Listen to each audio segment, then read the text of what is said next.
ଆଜି ସମଗ୍ର ଦେଶ ସହିତ ଓଡ଼ିଶାରେ ମହା ଧୁମ୍‌ଧାମ୍‌ରେ ପାଳିତ ହେଉଛି ପବିତ୍ର ମକର ସଂକ୍ରାନ୍ତି।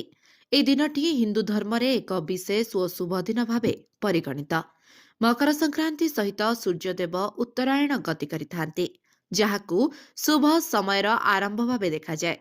ଆଜି ପ୍ରଭାତରୁ ହିଁ ହିନ୍ଦୁ ଧର୍ମାବଲମ୍ବୀମାନେ ସ୍ନାନାଦି କରି ନିତ୍ୟକର୍ମ ସାରି ଘରେ ଘରେ ଦେବାଦେବୀଙ୍କର ପୂଜାର୍ଚ୍ଚନା କରନ୍ତି।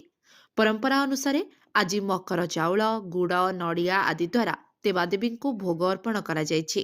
ଏହି ପର୍ବକୁ ନେଇ ଘରେ ଘରେ ଖୁସିର ମାହୋଲ ଦେଖାଯାଇଛି। ଆଜି ପବିତ୍ର ମକର ସଂକ୍ରାନ୍ତି ଅବସରରେ ଶ୍ରୀ ଜଗନ୍ନାଥ ମନ୍ଦିରରେ ବିଶେଷ ଧୁମ୍‌ଧାମ୍ ସହ ପୂଜାର୍ଚ୍ଚନା କରାଯାଇଛି। ପ୍ରଭାତରୁ ମନ୍ଦିର ପରିସରରେ ଶ୍ରଦ୍ଧାଳୁଙ୍କର ଭିଡ଼ ଲାଗି ରହିଥିଲା। ଭକ୍ତମାନେ ଶ୍ରୀ ଜଗନ୍ନାଥଙ୍କ ଦର୍ଶନ କରି ଦେଶ ଓ ପରିବାରର ସୁଖ ସମୃଦ୍ଧି ପାଇଁ ପ୍ରାର୍ଥନା କରିଛନ୍ତି। ସେହିଭଳି ବେହେଡ଼ା ଅଞ୍ଚଳରେ ଅବସ୍ଥିତ ମା ତାରିଣୀଙ୍କ ପୀଠରେ ମଧ୍ୟ ଆଜି ମକର ସଂକ୍ରାନ୍ତି ଉପଲକ୍ଷେ ବିଶେଷ ପୂଜାର୍ଚ୍ଚନା ଅନୁଷ୍ଠିତ ହୋଇଛି। ମାଙ୍କ ଦର୍ଶନ ପାଇଁ ଦୂରଦୂରାନ୍ତରୁ ଭକ୍ତମାନେ ଆସିଥିବାର ଦେଖାଯାଇଛି। ମନ୍ଦିର ପରିସରରେ ଭକ୍ତିମୟ ପରିବେଶ ସୃଷ୍ଟି ହୋଇଥିଲା। ତେବେ ସାରାଂଶରେ ଆଜିର ଏହି ପବିତ୍ର ମକର ସଂକ୍ରାନ୍ତି ପର୍ବ ହିନ୍ଦୁ ଧର୍ମାବଲମ୍ବୀଙ୍କ ପାଇଁ ଖୁସି, ଆସ୍ଥା ଓ ଆନନ୍ଦର ଦିନ ଭାବେ ପାଳିତ ହୋଇଛି।